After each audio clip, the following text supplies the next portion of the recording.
Verdade, imparcialidade. Começa agora o programa A Hora da Verdade. Apresentação Carlos Frederico Gomes. Olá, amigos assinantes, estamos iniciando mais o programa A Hora da Verdade na sua TV+, canal 15 da Multiplay, e na sua Litoral TV, canal 5 da NET. Eu venho dizendo que a política no nosso país está vivendo um dos piores momentos da história. Quase todos os comentários iniciais desse programa, eu digo sempre que nós vivemos um dos piores momentos da nossa história. A demonstração disso foi o que aconteceu quinta-feira passada. Agora, muito mais agravante do que eu já tenho falado anteriormente. O que aconteceu no nosso país quinta-feira passada é um atentado direto à nossa democracia, que os mais jovens não valorizam, né? Mas na minha cabeça, eu que tenho 54 anos, eu nunca esqueci naquele momento em que Tancredo Neves foi eleito presidente do Brasil pelo colégio eleitoral, porque a emenda da direta foi derrotada, a emenda da Dante Oliveira, e o Brasil elegeu Tancredo Neves presidente pelo colégio eleitoral. Nunca na história desse país houve uma manifestação tão bonita do povo brasileiro no Congresso Nacional, em Brasília. A rampa do Congresso Nacional, as pessoas subindo a rampa do Congresso Nacional com a bandeira gigante brasileira. O samba era o hino nacional. A nossa democracia, nossos ideais, a nossa vontade de ter um país melhor aparecia ali na figura do Tancredo. E de lá para cá, nós tivemos muitas coisas ruins. Logo, no primeiro teste da nossa democracia, nós elegemos Collor. E no primeiro teste da nossa democracia, nós falhamos. Mas veio o impeachment deu uma demonstração de novo que a nossa democracia podia ser diferente. E a gente fez o impeachment, os caras pintadas foram para a rua e fizeram o impeachment. A gente achou que a nossa democracia era melhor ainda do que as outras. Mas veio o Fernando Henrique. Fernando Henrique se aliou com as forças do atraso, se aliou com o mercado financeiro, que já mandava no país no tempo dos generais, e continuou mandando com o Fernando Henrique e com a Rede Globo de televisão. Depois do Fernando Henrique, o Fernando Henrique criou a figura da reeleição e começou a destruir a nossa democracia, a nossa carta magna, que não estava pronta para receber a figura da reeleição, e não tinha a figura da reeleição na nossa Constituição, foi feita pelo senhor Fernando Henrique. Depois daí, vocês já sabem, porque aí é governo Lula, né? E Dilma e pronto. Porque a gente teve um problema, nós tivemos um problema sério a reeleição.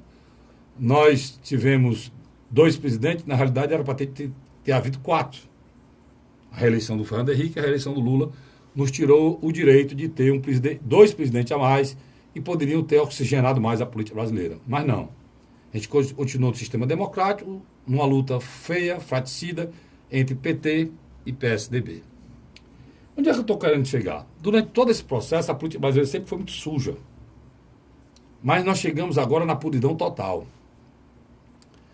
E é necessário a gente olhar para trás para a gente entender o que é que está acontecendo. Uma das coisas que está acontecendo no nosso país,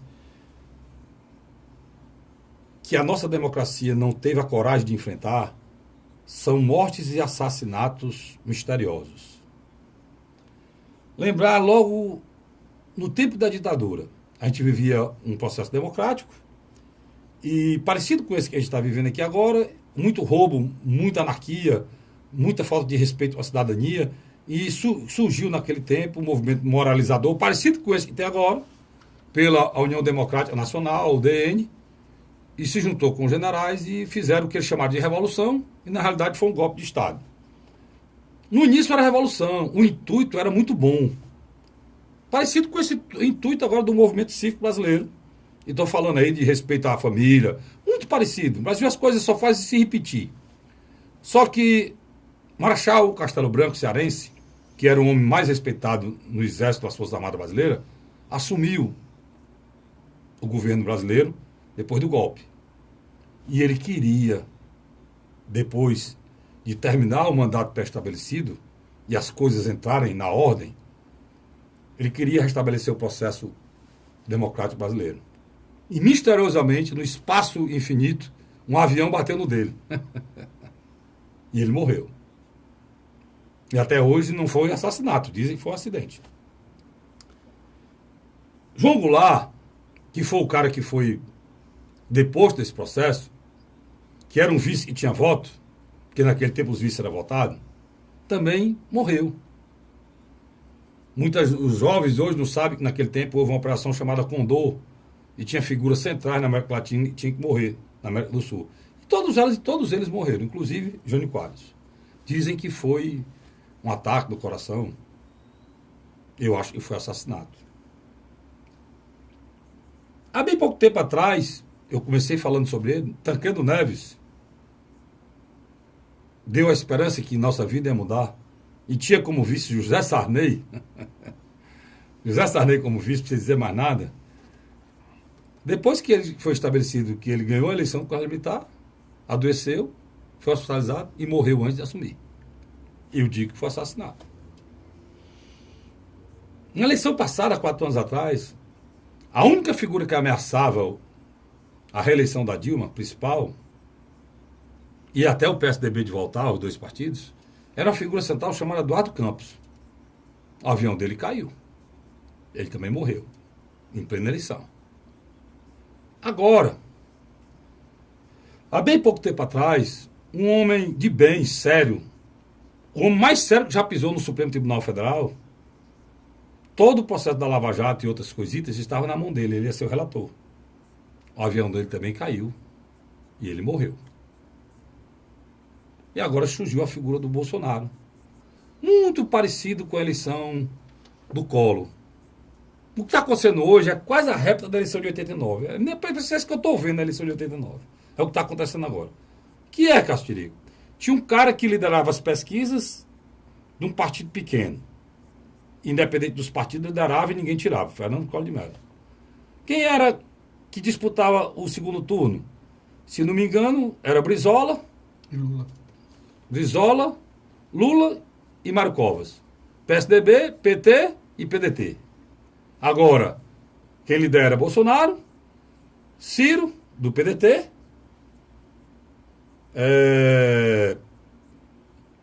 o Haddad, do PT, e o Alckmin, do PSDB. A mesma coisa. Só que agora, as chances do Bolsonaro ganhar, e muita gente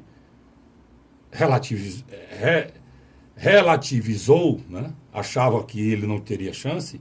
Bolsonaro hoje já está garantido o segundo turno. E mais ainda pelo atentado que fizeram com ele quinta-feira. Só que agora o Bolsonaro está no hospital, está se recuperando, já saiu da UTI. Mas ele poderia ter morrido. E a facada que atingiu o Bolsonaro, na realidade, podia ter atingido de morte a nossa democracia. Porque o Bolsonaro é um militar. E representa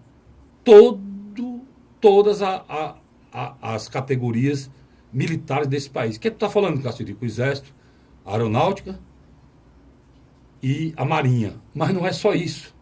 Policiais militares, bombeiros, policiais de uma forma geral. Esse é o primeiro eleitorado do Bolsonaro. E aquele rapaz que hoje tem 4 advogados de renome defendendo e ninguém sabe quem paga, poderia ter dado uma facada na democracia brasileira.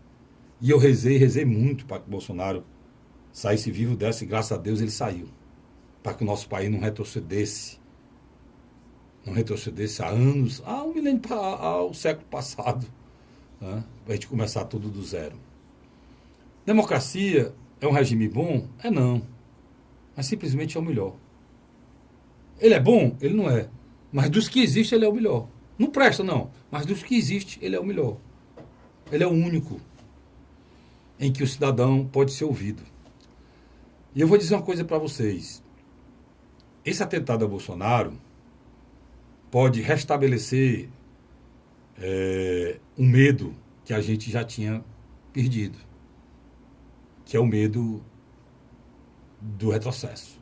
Hoje, eu tenho medo desse retrocesso, porque o Brasil hoje, ele é muito mais raivoso, muito mais nervoso, muito mais odioso do que no tempo, em 1964, quando foi o golpe militar, a revolução, como queiram, há 54 anos atrás. O Brasil é muito mais violento do que naquela época. Naquela época não existia violência, não existia armas.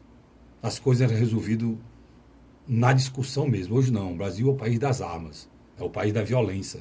São 65 mil mortos, assassinatos anuais. E o Brasil não está em guerra. Você imagine o Brasil metido numa guerra civil, com essa quantidade de armas espalhadas dentro desse país.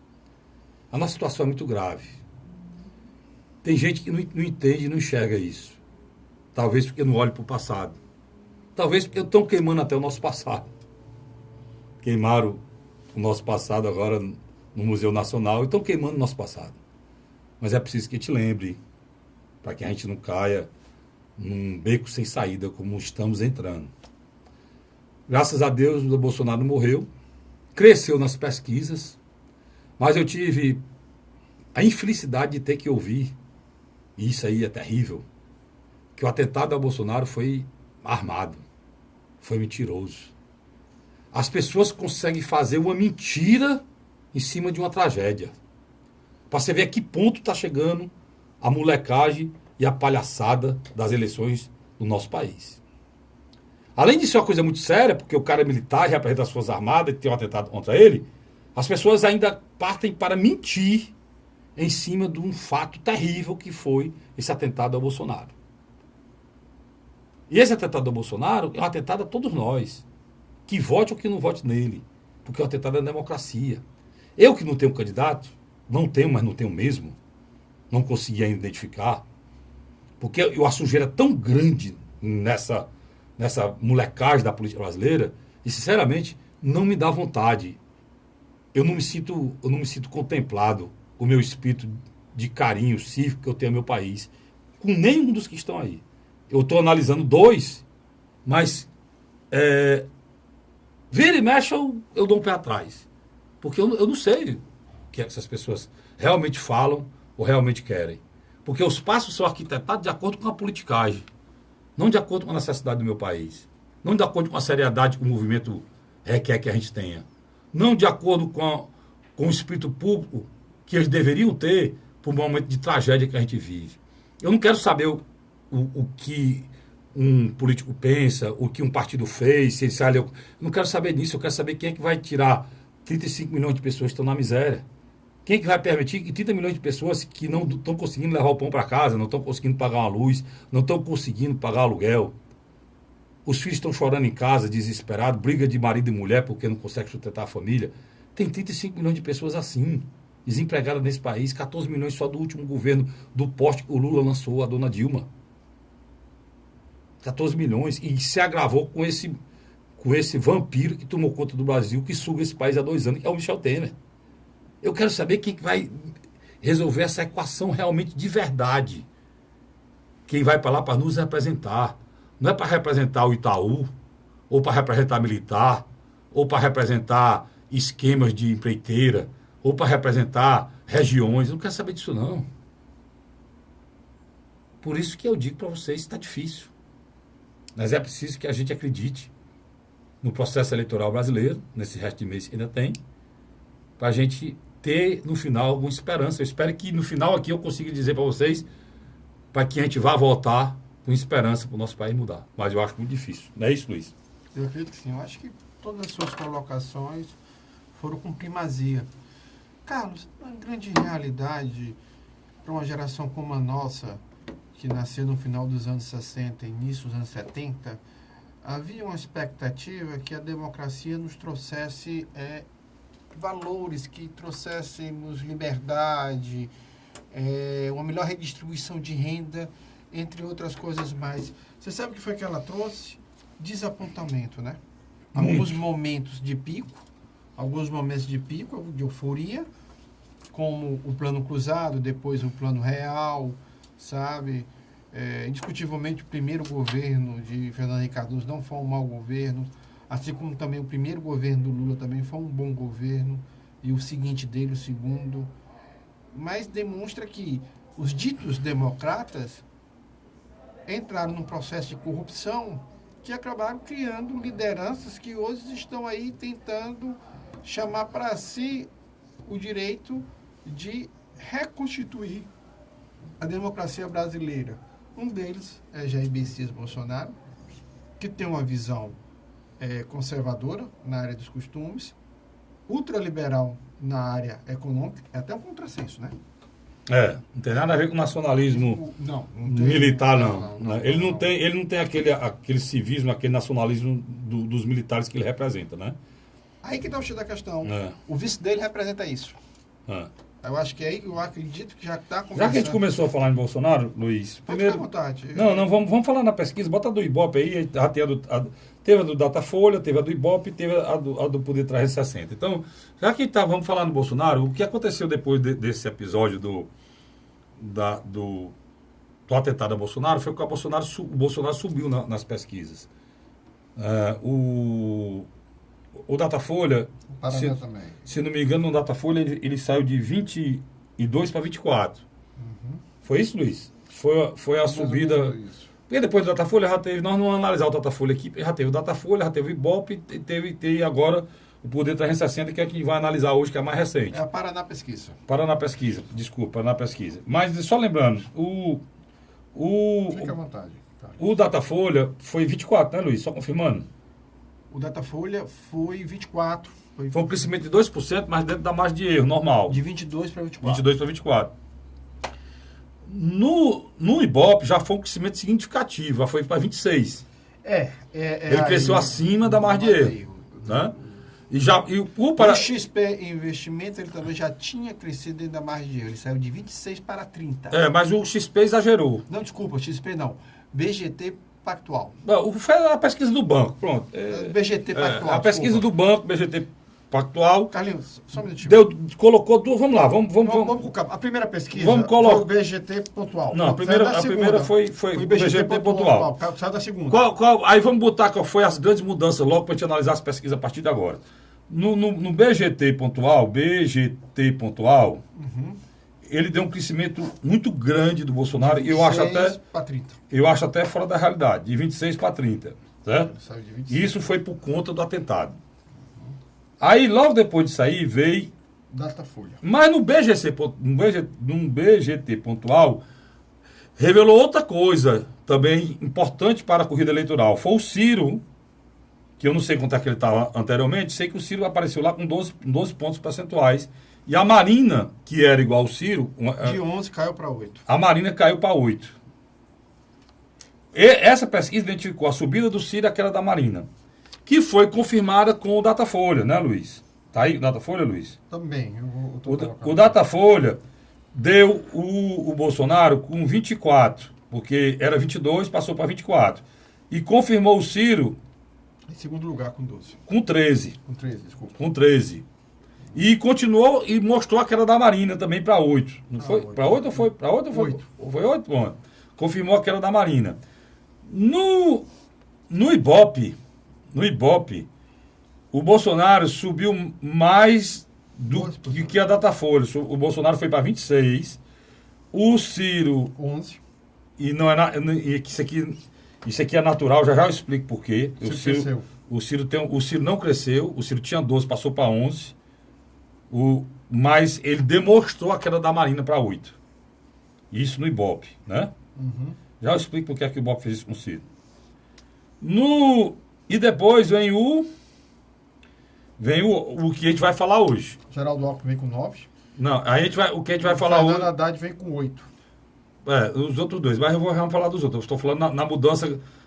Os outros dois continuam praticamente do mesmo jeito. Então, Geraldo Alckmin e houve a mudança do Haddad também, que nós temos que falar aqui também. Já nós vamos falar. Só um instante aqui. Eu quero botar a do Paraná Pesquisa, né?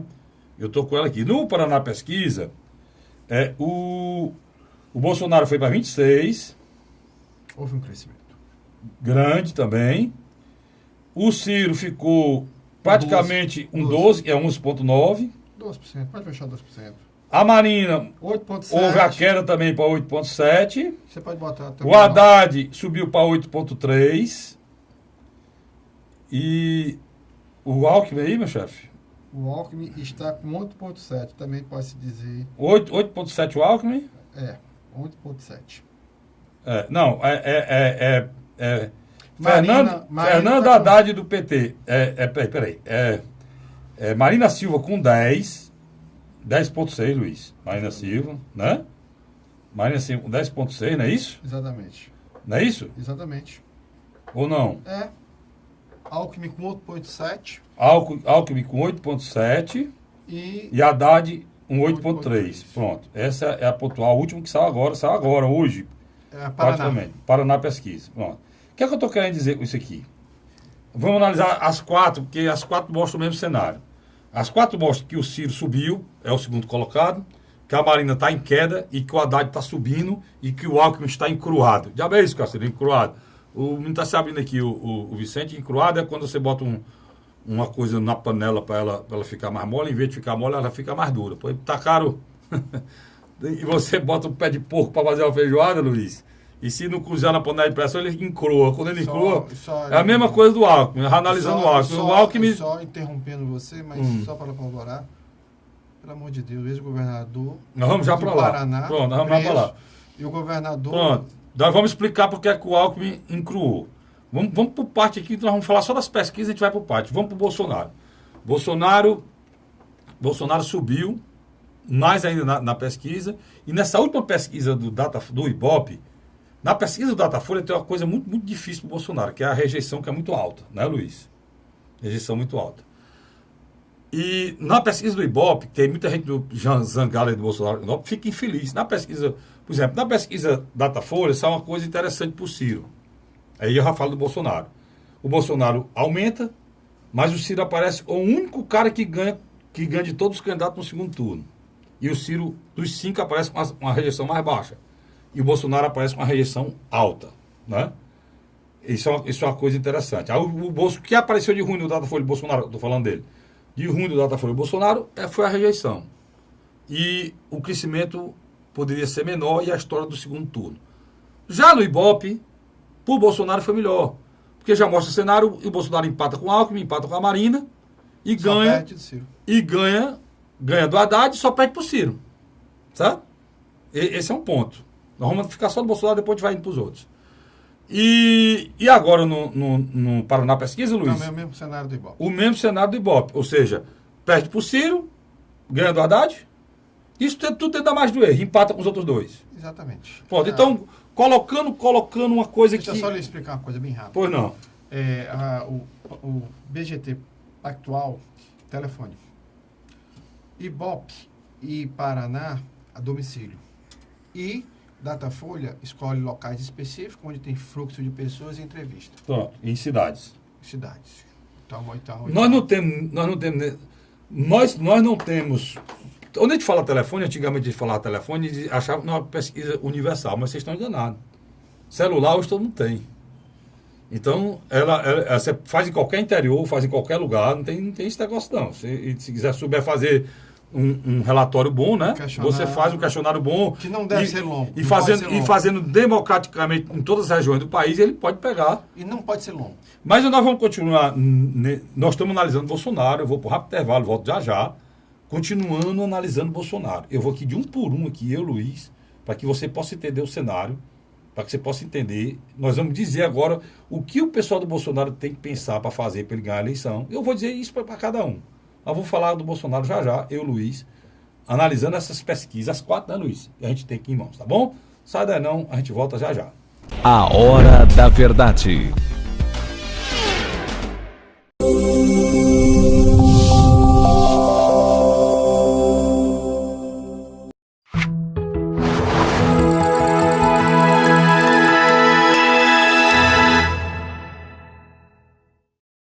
A Hora da Verdade.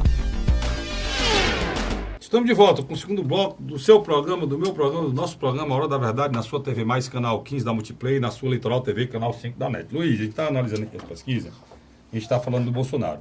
Uma coisa para você entender, o Bolsonaro apareceu com 30 pontos no Pontual, 24 no Datafolha, 26 no Ibope e 26 no Paraná. As 4 últimas pesquisas. Então o Bolsonaro cresceu. Nas anteriores que analisavam o Luiz aqui, o Bolsonaro era estável. Então, depois do atentado, o Bolsonaro cresceu. Isso é um fato. Agora, uma coisa que eu falei no início, que é importante te ressaltar do Bolsonaro, é a dificuldade dele. O Bolsonaro, já dito pelo Luiz, né, Luiz? Já dito por mim, o Bolsonaro está no segundo turno. Se você fizer uma pesquisa, se o Bolsonaro está no segundo turno, todo mundo vai dizer que ele está no segundo turno. Não tem que nem. A disputa hoje é a mesma que eu falei no início do programa de 89. É entre o Ciro, do PDT, que era o Brizola na época de 89, é entre o Alckmin, do PSDB, que era o Mário Covas na época de 89, e é entre o Haddad do PT, que é o Lula na época de 89. Então, hoje o problema do Bolsonaro começa a ser a preocupação para o segundo turno. Porque tem uma coisa, Luiz, que ninguém está analisando. Ninguém, nem Lula chegou com esse percentual, nem Fernando Henrique chegou com esse percentual, nem Zé Serra chegou com esse percentual, nem Dilma chegou com esse percentual, Luiz, de mais de 40% de rejeição do segundo turno. É natural. Presta atenção que eu estou querendo dizer para ti. Se tu quiser, tu faz uma análise aí, que eu andei olhando aí, ó. O que é que acontece? O percentual dos candidatos com maior rejeição que ganharam a eleição do segundo turno é 32%. Eles tinham 32% no primeiro turno de rejeição e conseguiram chegar. Quem era que tinha esse 32%? A Dilma. A Dilma, em 2014. Ela foi para o segundo turno 32%. Isso foi uma eleição apertadíssima com essa. Né? O Bolsonaro tem uma rejeição maior do que 40%. Então, se você é eleitor do Bolsonaro e está me ouvindo, a primeira coisa que você tem que pensar é que ele tem que fazer alguma coisa no segundo turno para diminuir a rejeição dele. Por exemplo, o atentado diminuiu a rejeição dele. A rejeição dele era maior. No Ibope, o atentado diminuiu a rejeição do Bolsonaro. Como o Luiz colocou para mim antes aqui em off, muita gente estava no armário, não dizia que votava em Bolsonaro, agora está dizendo que vota depois do atentado. Então diminuiu a rejeição. Tanto foi o crescimento, quando há crescimento, diminui a rejeição, naturalmente. Então, hoje, o grande problema do Bolsonaro no segundo turno é... Ninguém discute mais se o Bolsonaro vai para o segundo turno, só está no segundo turno. O problema dele, Luiz, é ganhar o segundo turno, né? E aí nós vamos para outra questão. E aí eu quero a sua opinião. O eleitor do Bolsonaro agora não vai bater no Haddad, né? Nem vai bater mais no Lula, nem vai bater no PT. Vai? Não. O que acontece? A estratégia do núcleo de campanha de Jair Messias Bolsonaro ela é simples e objetiva. É aproveitar esse momento da vitimização do próprio, em que literalmente ele está fora dos holofotes, bater hoje em Jair Messias Bolsonaro... Só discordar uma coisinha de você. Ele não está na rua, fora dos holofotes na rua. Mas ele é o cara que tem mais exposição hoje na mídia por conta do... Não, isso aí eu concordo com você. É. Mas hoje bater no Bolsonaro não traz voto. Pode perder voto. Caso do Geraldo Alckmin está pagando um preço muito caro. Tanto que, quando o nosso telespectador tiver assistido esse programa, tanto na quinta-feira, quando ele vai, é a primeira vez, e na terça-feira, quando é a última reprise dele, tanto na Litoral como na TV+, o que vai acontecer? Vai notar que 3 candidatos especificamente, Ciro Gomes, Geraldo Alckmin e Marina Silva, centralizaram o fogo em quem? Haddad. Fernando Haddad. Menos Bolsonaro. Por quê? Porque o Bolsonaro sabe que é o único candidato que, com certeza, ele vencerá no segundo turno, independente do lado das outras forças políticas tomarem. Mas por que isso? Você imagina por quê? Porque quem tem a maior rejeição depois do Bolsonaro é o Lula. Quem é o Haddad? É o candidato do Lula. Então, o choque de rejeições, então elas se anulam. Aí você faz porque o cara voto pela exclusão. Pronto. Mas eu gosto do Luiz, que ele é inteligente. O cara que não gosta do Bolsonaro, mas ele não vota de jeito nenhum no Lula, e nem no candidato do Lula, aí vota no Bolsonaro. Carlos Frederico. Então, o único cara que o Bolsonaro pode ganhar, quem o Bolsonaro pode ganhar? Por que o Bolsonaro pode ganhar do PT? Porque o PT é quem tem rejeição igual a dele. Qualquer outro que não tenha rejeição... Os extremos. Os extremos. Então, e é muito difícil você ter um candidato... Eu acredito que a eleição pro Alckmin está perdida, me perdoe. Uma semana muito cruel pro Alckmin. Não, nós vamos falar dele, mas por que eu acredito isso? Porque do lado já está Bolsonaro. Então, quem vai contrapor ao Bolsonaro não é um modelo neoliberal, e é o do Bolsonaro é o mesmo do Alckmin. Não é um modelo de direita, de centro-direita, tem que ser uma esquerda. Quem defenda Bolsa Família, quem defenda a população mais pobre. Não é esse pensamento, Luiz? Pronto. E não tem espaço. Agora, eu quero dizer bem claro para você. Por que é que eu tenho nojo de política? Até hoje, o eleitor do Bolsonaro crescia falando mal do Lula. E agora, eles não vão mais... O eleitor do Bolsonaro que está nas redes sociais exclamando, ele vai sentar a fogo agora no Ciro, que é o cara que está em segundo lugar. Que eles não querem que chegue de jeito nenhum no segundo turno. Porque se o Ciro chegar no segundo turno, as chances do Bolsonaro ganhar no segundo turno são mínimas. São mínimas. São mínimas. O Ciro é o cara que pode chegar no segundo turno, tem o apoio do Alckmin. O Ciro é o cara que pode chegar no segundo turno, tem o apoio da Marina. O Ciro é o cara que pode chegar no turno, vai ter o apoio do PT. Do PCdoB. Do PCdoB. Do Então, PSB. do PSB. Então, ninguém quer que o Ciro... O próprio Centrão. O próprio Centrão. Pois é, o eleitor do Bolsonaro não pode nem sonhar que o Ciro chegue no segundo turno. Então, alertando logo para você aqui. Daqui para o dia 7 de outubro, o meu aniversário, vai ter tudo que é denúncia possível e imaginável do pessoal do Bolsonaro nas redes sociais contra Ciro Gomes. Já começou. Mas a estratégia... Já começou. E já que eu estou falando de Ciro Gomes, a gente terminou o Bolsonaro... Mas aí eu queria só pegar um gancho para entrar no Ciro. Bom. O que acontece? Qual é o único erro... Senão não dá tempo de terminar todos, né? Mas qual é o único erro da estratégia do Jair Messias Bolsonaro? E não entrar em confronto com o Fernando Haddad. O eleitor, ele tem uma certa sabedoria, uma certa esperteza. Ele sabe que se Fernando Haddad perde para Bolsonaro no segundo turno, ele vai atrás de um candidato mais competitivo, que ele não quer o Bolsonaro. O que vai fazer? Ele olha e diz, a Marina, poxa, mas a Marina está num processo de decrescente. Não chega. O Geraldo Alckmin, literalmente, é como você falou, estancou. O Ciro Gomes pode ser aquilo que nós chamamos da esperança do voto útil. Mas bora lá para o Ciro Gomes agora, que você iniciou. Ciro Gomes tem uma estratégia que eu já disse na eleição passada, no programa passado, eu repeti aqui agora. Ele não quer o voto, ele sabe que jamais terá um voto do Bolsonaro a favor dele. O cara que está convicto em votar no Bolsonaro jamais vai votar nele. Mas aquilo que nós falamos. Ele pegou pesquisas qualitativas e quantitativas. Pronto. E o eleitor não tem esse perfil. Traçou e disse, os marqueteiros disseram, o Ciro é o eleitor de centro-esquerda. Pronto. Então, o eleitor de direita não vota no Ciro. Apesar de eles estão enganados. Eles estão totalmente enganados porque não conhecem. Mas eu deixo para lá. Depois eu vou estudar o programa inteiro aqui, se eu fosse falar. Você pega um eleitor como do Amoedo, um eleitor como do próprio Álvaro Dias e do próprio Henrique Meirelles, sim, tem uma tendência de votar no Ciro. Pronto, mas isso aí tudo bem. Mas deixa eu falar para ti aqui o que é que eu acho. O Ciro, a partir de agora, ele tem um problema. Esse crescimento dele foi em cima de eleitores do Lula, que são muito parecidos com os eleitores do Ciro. Aqui no Ceará, o Lula entrou nos eleitores do Ciro. E vice-versa. Não, mas aqui no Ceará, o Lula entrou nos eleitores do Ciro. Ele absorveu. Quem sempre, por exemplo... Não, presta atenção. Nas primeiras eleições... De 98 e 2002. O Lula nunca ganhou do Ciro no Ceará. Sem dúvida. As eleições que o Lula perdeu, ele nunca ganhou do Ciro no Ceará. Sem dúvida.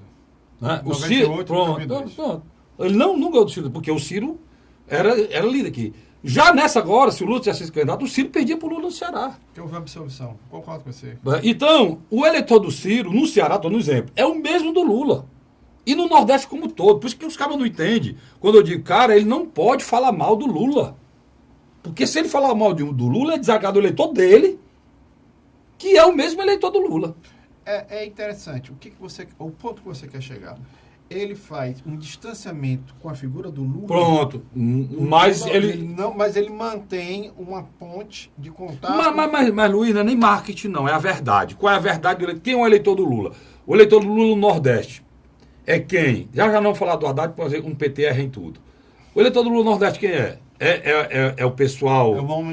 É o pessoal tatuado, de LGBT, é o pessoal que defende o aborto, é o pessoal que defende a intelectualidade, são os artistas culturais. Não é nada disso. 80% dos eleitores do Lula no Nordeste... Deixa eu te fazer uma explicação rápida. O que é? É o cara que... Uma parte é um cara que ganha de 0 a 2 salários mínimos. Outra parte é um cara que ganha de 2 a 5 salários mínimos, quer dizer, é um povo humilde. 80% dos eleitores do Lula no Ceará é o agricultor, cara. Não, deixa eu terminar. É o homem do campo. É o cara que tem, no máximo, o ensino médio. É o homem do campo, é o agricultor, é o motorista, é o cara que trabalha na prefeitura. É esse o eleitor do Lula. Por que que é o eleitor do Lula? Porque o eleitor do Lula, porque esse cara, no tempo do Lula, ele pode pensar em comprar uma moto. Alguns compraram um carro. Teve alguns que fizeram a viagem. Ele se aposentou. O filho formou-se. Comprou uma televisão nova, tá me vendo na televisão grande na sala dele. Comia carne. A mulher dele vivia no tanque, tem uma máquina de lavar. Entendeu? O filho dele se formou, que ele nunca sonhou em se formar. Esse é o eleitor do Ciro, que é o mesmo eleitor do Lula, bicho. Então, é preciso entender isso. Agora, o Ciro é petista? Meu irmão, não fale essa besteira. O Ciro gosta do Lula? O Ciro não tolera o Lula. Por quê? O Lula enganou o Ciro várias vezes. O Lula fez o Ciro de palhaço, levou o Ferrocito do Tito para São Paulo, para ser candidato mais noite de São Paulo, e lá ficou mangando dele. Então, aqui o nosso programa é que é a hora da verdade, não é a hora da enganação, não é a hora da verdade. E entendam, o eleitor do Ciro é o mesmo do Lula. Só que o Ciro, o que é que o Ciro está fazendo? O Ciro está fazendo o que eu faria. Olha, o Lula assim, mas fez isso, mas fez isso. O que eu disse aqui sobre a vida das pessoas do Nordeste é um fato. As pessoas criticam o Nordeste e votou no Lula. Meu amigo, se você que é de classe média, mora em São Paulo, se tivesse acontecido isso na sua vida, se você tivesse saído de um carro, de um carro normal que você tinha para um carro automático, se você não tivesse tido de carro de pai, tivesse comprado sua carro de pai, e o Lula fosse responsável por isso, você votaria no Lula também, que resolveu o problema da sua vida. Sem dar o dinheiro no bolso, mas o país melhorou, você resolveu a sua vida. Não é, Luiz? Entendeu? Então o Ciro, hoje tem um problema. Vamos terminar o Ciro aqui, não? Mas nós temos que falar dos outros para falar de um, nós temos que falar dos outros. Tem um problema, o programa chama-se Haddad. Bolsonaro não é problema para o Ciro. Bolsonaro está no segundo turno. Mas no Ciro chama-se Haddad, né, Luiz? E aí eu quero sua opinião.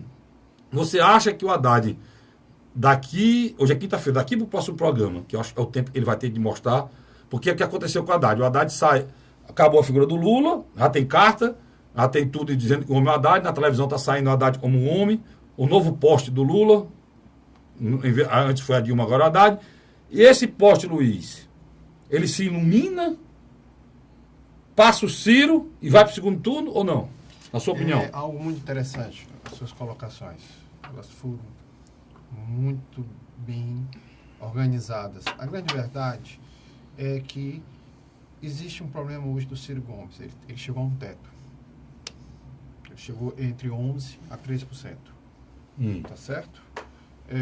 O Haddad, ele também terá um teto aproximado também entre 12% a 16%. Por que eu estou dando um teto maior para o Haddad? Porque é indiscutível que existe um cabo eleitoral que o Ciro não tem, que é o Lula. E o Haddad é um ventríloco. É o boneco. É o poste.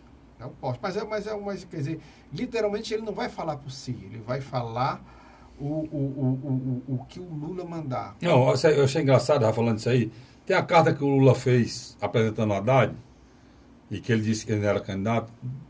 A carta tem assim uns 20 parágrafos. Os 10 primeiros parágrafos, o Lula não fala no Haddad. Agora, ele só fala dele. Aconteceu isso. Aí lá no final ele diz, por isso que eu estou apresentando o companheiro Haddad. Tá, que aqui no Nordeste é chamado de Andrade, né? Agora, onde é que está o erro da minha teoria? Porque quando eu construí a minha teoria, eu trabalhei... Eu questionei sua teoria, inclusive. Não, mas trabalhei minha teoria, eu trabalhei em cima de um universo de mais ou menos 25% a 31% dos votos válidos pró-Lula. O que está acontecendo? Onde é que eu estou errando? Que pode acabar o Ciro indo para o segundo turno? Os 8% de Marina Silva... Pode diminuir. É um eleitorado que já se divorciou do Lula. E pode diminuir. É um cara de centro-esquerda e centro-direita. Aí entra o que você falou no bloco anterior. O Ciro pode ser o voto útil. É o voto útil. Pronto. Aí entra o que você falou. Me lembrei do que você falou. Não é da minha cabeça, na sua cabeça. Quando você falou no voto útil, falou na Marina, você estava falando e eu pensando. Então, se o eleitor da Marina vê que a Marina não tem possibilidade de subir, ele não quer perder o voto dele, sai da Marina e vai para o Ciro. Ele não vai para o Haddad. Por isso que o Ciro Porque não esse bate voto, na Marina. esse voto é dissociado da Marina. Então, aí que está o jeito da questão. A salvação do Ciro, na minha avaliação hoje, É a Marina. é a Marina Silva. Pronto. Perfeito. E eu acho que só quem falou isso no Brasil foi nós dois, viu? Eu acredito que sim. Até Eu agora. acredito que sim. Essa é a situação do Ciro. Então ele tem chance de chegar ao segundo turno, mesmo até com o crescimento do Haddad. Que o voto útil da Marina, para o cara não perder o voto, ver que ela não pode chegar, vai morrer na praia, não, eu vou pro Ciro, porque eu não vou perder meu voto, eu vou pro Ciro. O Ciro tem um perfil da Marina, é um cara dissociado do Lula e ao mesmo tempo com o mesmo pensamento da Marina. Vou dizer uma coisa para vocês. Com certeza que eu não errava isso aqui nunca. Se a Marina fosse presidente, o Ciro era ministro. E se o Ciro for presidente, a Marina é ministro. Estou errado, Luiz? Por aí. Não tem nem dúvida. Por aí. Pode anotar o que eu estou dizendo. A não ser que ela não queira ser, mas ela indica o ministro do Meio Ambiente, né? E o Ciro com certeza seria o ministro dela da Integração Nacional, da Fazenda não, mas da Integração Nacional, ou da Educação, com certeza ela daria, né? Pelo know-how que eles têm nessas duas áreas, né? Sem dúvida. Pronto, esse é o primeiro ponto. Então, já foi o Ciro, né? Então as chances do Ciro ir para o segundo turno São essas. são grandes. A chance do Haddad é grande, só que já terminando aqui o Haddad para a gente poder ir para o terceiro bloco, a gente vai falar do Alckmin, mas eu quero terminar, eu vou deixar o Haddad para o final, que tem algumas coisas que é preciso, para o terceiro bloco, que é preciso ser saber do Haddad. O Lula errou no cimento do poste. Já eu explico por quê. Eu volto já. A Hora da Verdade.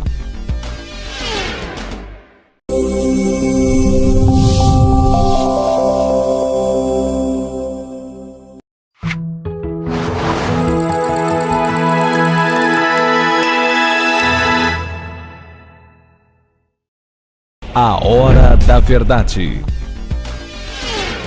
Vamos agora para o terceiro e último bloco do seu programa, do meu programa, do nosso programa Hora da Verdade.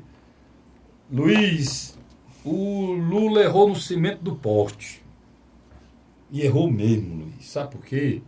Porque o cimento do poste do Lula tinha que ser o cimento aqui da fábrica de cimento de Sobral, ou do Rio Grande do Norte. Jacques Wagner. Tinha que ser o cimento nordestino. É o Jacques Wagner. Ele foi fazer o poste dele com cimento paulista, mano. Por que isso, Cassim? Porque os 35% do Lula tem. Metade é Nordeste. Boa parte é São Paulo e a outra parte é o Nordeste brasileiro. O Haddad, se você soltar o Haddad, ele não sabe para que lado fica Pernambuco, Paraíba. Ele não sabe nem se o Piauí extrema com o Ceará, se o Pernambuco também extrema com o Ceará. Ele não sabe, não. Ele não conhece o Nordeste em nada. Então, isso ele sabe. Estou falando geograficamente. Eu estou querendo dizer que ele não sabe nada desse universo nordestino. Por quê? Porque ele não tem. Uma visão multicultural.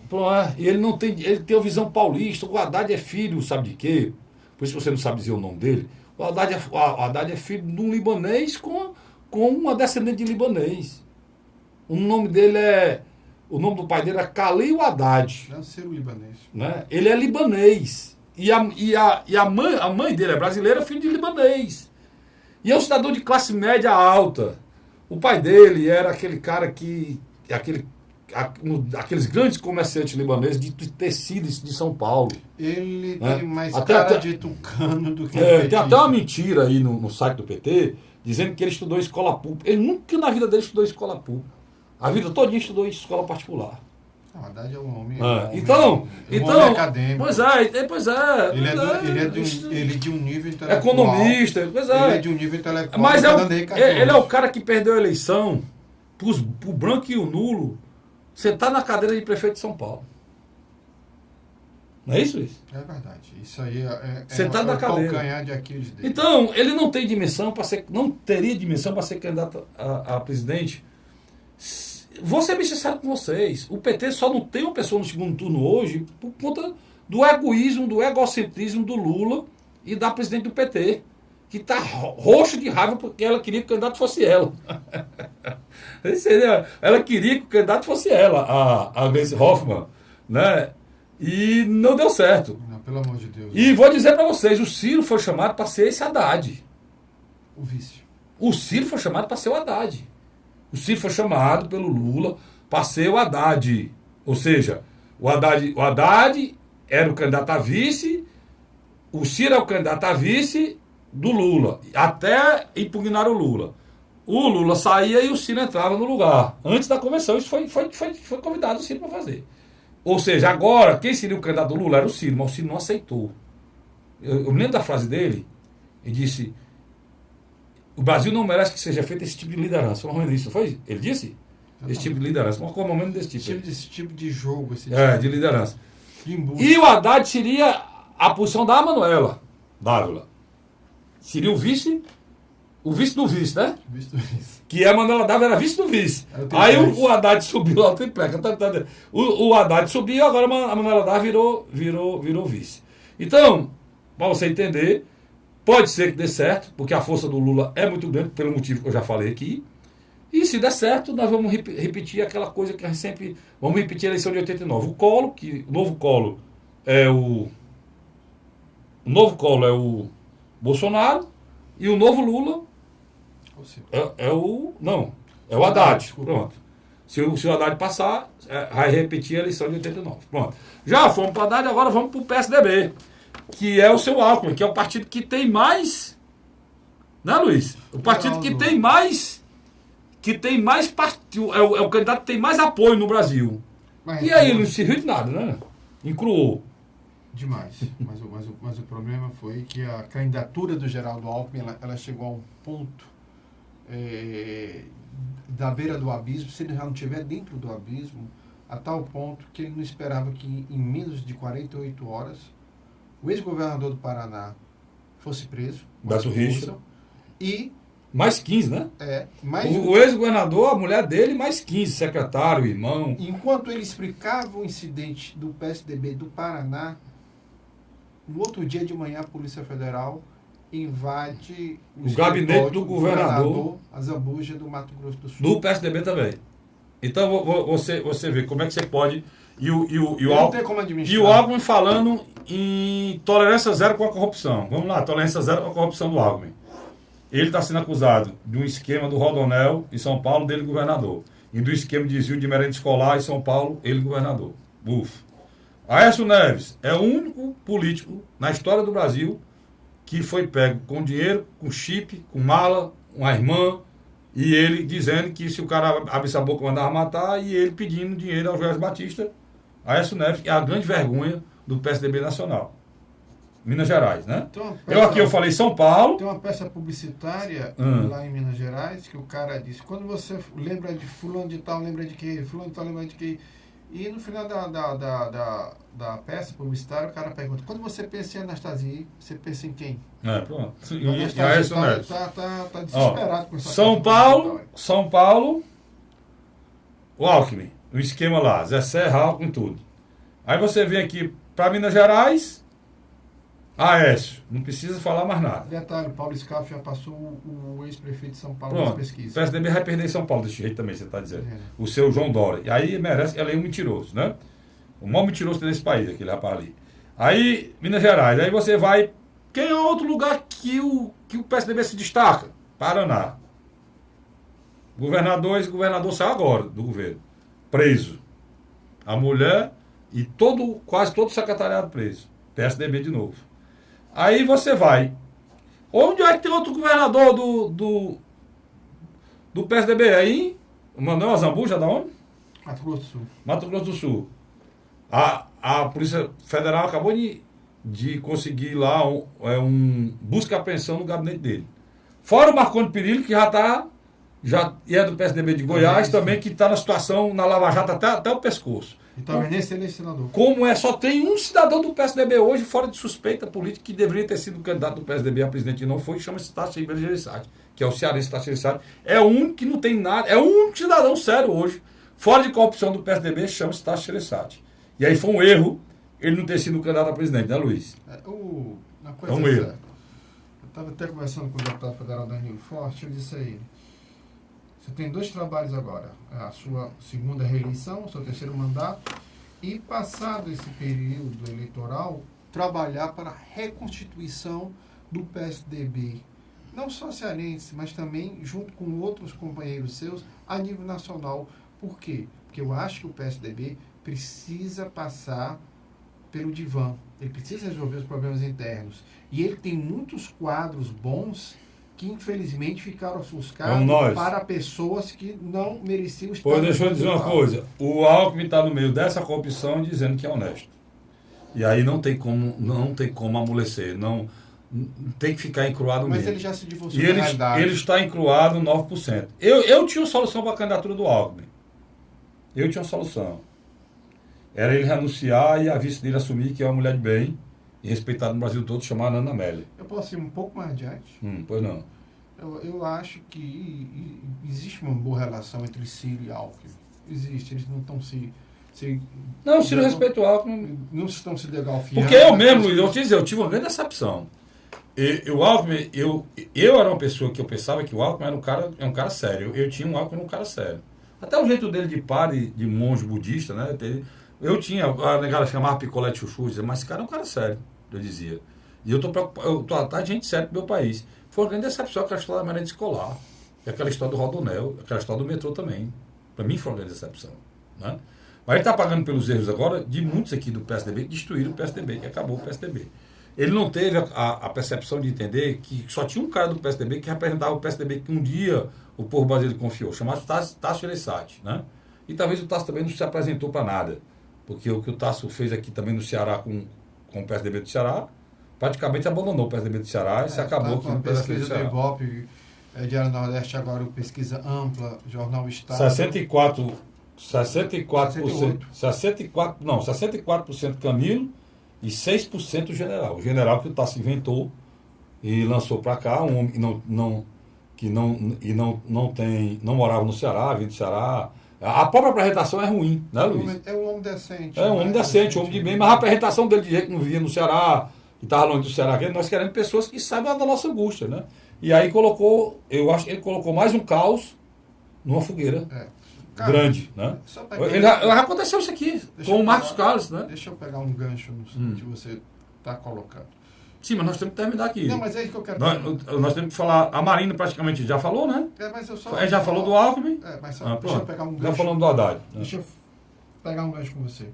Eu acho que vai chegar um determinado momento em que o eleitor do João Moedo, do Henrique Meirelles e do Álvaro Dias, que é algo em torno de 8% a 12%, quando você junta todos os três,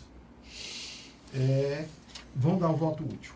Você acha isso? Você acha, Luiz? Tem um voto útil. O eleitor é racional. Ele está vendo duas candidaturas disputando para ir para o segundo turno. Então ele vai antecipar o seu voto. Deixa eu botar um negócio na tua cabeça. Só para ver se tu pensa comigo. Deixa eu terminar, que você vai entender minha raciocínio. Eu acho que vai nascer dentro do PSDB um movimento pró-Ciro Gomes. Eu, pessoalmente, já acho que isso não vai demorar muito. E eu já acho que o círculo íntimo da Marina Silva também já deve estar trabalhando na perspectiva de ver um Ciro Gomes lá. Porque se... Mas eu digo, você está dizendo uma coisa, se fosse verdade isso, Luiz, era muito bom para o nosso país. Porque eu fico impressionado como esses caras são egoístas, como esses caras são egocêntricos. Cara, se eu acho que a direita extrema, que é o Bolsonaro, há um risco para a democracia, e eu sou democrata, vou dar um exemplo aqui. Dá um exemplo lá. Está aqui, a direita extrema é um risco para a democracia e o Bolsonaro está no segundo turno. Aí eu sou de centro-esquerda, eu sou de centro, o Luiz é de centro-esquerda, ou é de centro, como eu. Ou é centro-direita, eu não voto no Bolsonaro. Não, aí está aqui, eu, Luiz, nós somos de centro-esquerda, centro-direita. Vamos botar eu, Luiz e o Vicente. Aí o Vicente está bem. O Vicente tem chance de chegar lá. Mas talvez não chegue, porque a esquerda que a gente não concorda e destruiu o país. A esquerda que destruiu. A esquerda que destruiu o país, com o poste que foi. Aliada com o poste que foi a Dilma. Com as forças fisiológicas. A poste que foi a Dilma, aliada com o PMDB, né? A esquerda é que vai chegar lá. E a gente de centro-esquerda, se a gente se unir, o nosso ideal para o nosso país, que eu quero, estou colocando tudo hipoteticamente. O ideal do Luiz e o meu é o mesmo. É o voto útil. Mas a gente continua candidato, mesmo que o país da gente se lasque, porque a gente é mais importante do que o país. É isso que eu cobro desses caras. Né? Então, se eu sou de centro e eu vejo que, eu e o Luiz juntos, nós dois juntos, nós chegaríamos no segundo turno e impediria um risco institucional democrático brasileiro, e a gente não faz nada, Luiz, porque a gente é egoísta, a gente não ama esse país. Entendeu, né? Eu concordo. Entendeu? Você tá toda razão. Vamos pro lado do Bolsonaro. O Bolsonaro tá aqui. Tem chance de ganhar no segundo turno. Tem. Mas, se ele chegar lá com a rejeição menor, tiver apoio de alguém e pensa igual a ele da direita, ou pensa igual a ele, assim, em relação ao mercado, É só o Cabo Daciolo. o Cabo Daciolo, Só, né? Ele não tem outro. E o Amoedo, em termos de mercado, é. Mas para o Amoedo tem que torcer para o fracasso do Bolsonaro para sobrar um espaço Então, pronto. para o crescimento dele futuro. Se eles querem que seja a coisa da direita, que os ricos tenham mais liberdade, que a propriedade privada seja mais respeitada, que as pessoas tenham o direito de andar armado, que vagabundo seja o conjunto habitacional dele seja de 7 palmos de terra nos peitos, como eles estão mostrando. Se pensa isso, se unam, cara, atrás dos seus ideais, cara. Se unam.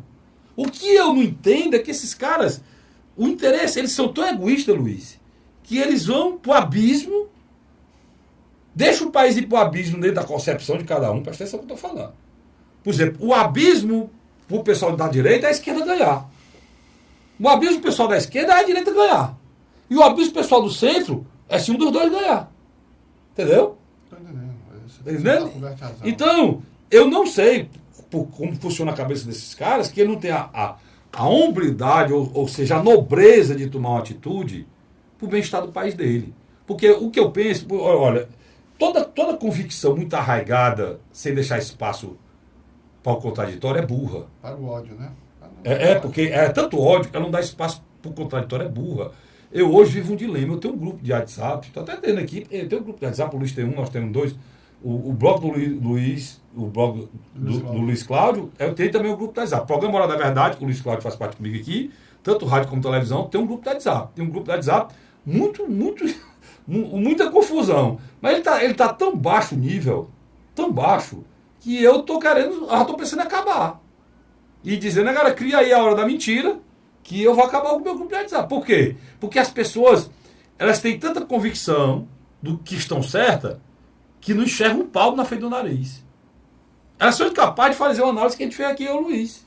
Eu vou dizer que o Bolsonaro não tem coisa que eu sonho? Tem.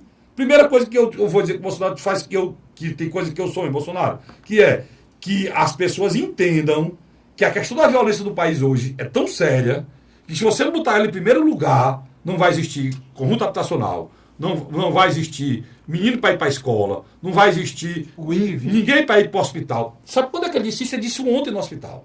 O que ele disse ontem no hospital, eu venho dizendo aqui, quanto tempo, meu cinegrafista, que eu venho dizendo isso aqui? Quantos anos que eu venho dizendo isso aqui? Me identifiquei na hora com o que ele falou. Porque a questão da violência hoje, estamos entregando um grupo, olha, o Camilo está entregando agora, o conjunto habitacional tá saindo. Já tem pichação lá que quem manda lá é um tal de não sei o quê. Meu irmão, qualquer política pública vai ser tomada pela bandidagem. Então, ou se resolve isso, ou não tem democracia. Porque a democracia está sendo destruída, não é pela ditadura de um ditador, não, de um caudilho, não. Ela está sendo destruída por quem, Luiz? Pelo crime organizado.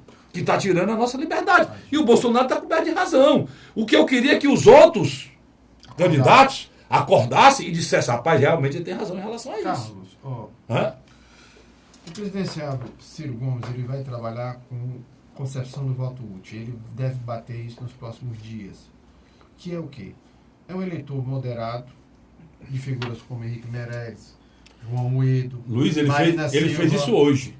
Geraldo Alckmin. Ele fez isso hoje. É que ele vai tentar atrair, dizendo, olha, você vai deixar que uma candidatura que representa pensamentos democráticos, sim, mas de um teor conservador muito forte, assuma o poder, ou você vai querer que um movimento que não é democrático, o movimento PT, do PCdoB, perdoe, não é democrático.